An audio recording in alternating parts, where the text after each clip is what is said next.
The year was 1938. Famous Bordeaux-trained winemaker Andrei Tilichev came to the renowned Beaulieu Vineyard in Napa Valley and began really shaking things up. He introduced radical fermentation techniques and pioneered the use of French oak barrels in California. The result would become Napa Valley's first cult Cabernet Sauvignon. The 2012 vintage of Tapestry is a direct descendant of Beaulieu Vineyard's groundbreaking production methods and is one of 7 wines created by rebels, rule breakers, and game changers for the generous poor.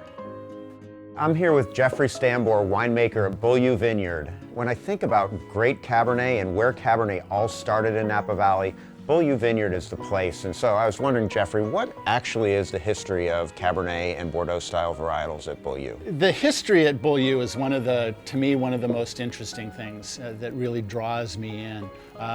Arguably the original cult Cabernet produced in Napa Valley. So Beaulieu Vineyard Tapestry, 5 great Bordeaux varietals, all from the heart of Napa Valley. Tell me a little bit about the blend. So we find it really important to include all 5 of them. Predominantly Cabernet Sauvignon, sourced predominantly from Rutherford, our home, but also Stag's Leap, Oakville, Spring Mountain. The Merlot comes from Carneros, Estate Vineyards in Carneros.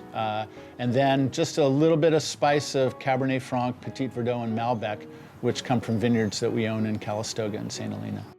Tell us what we should expect flavor-wise with that. Well, we should taste it, because it's hard to talk about the wine without it, right?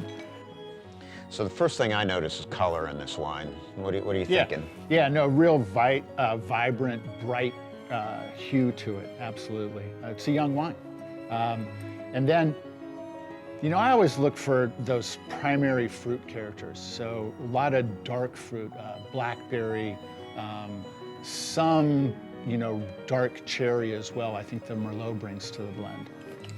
That is a thing of beauty. Wow. Well, I think that everybody would say a steak goes well with this, but what particular steak jumps to your mind? It'd have to be a New York strip. I do agree with you. A New York strip would be perfect with this wine. So come join us at the Capital Grille Summer Wine Event, The Generous Pour, July 11th through September 4th.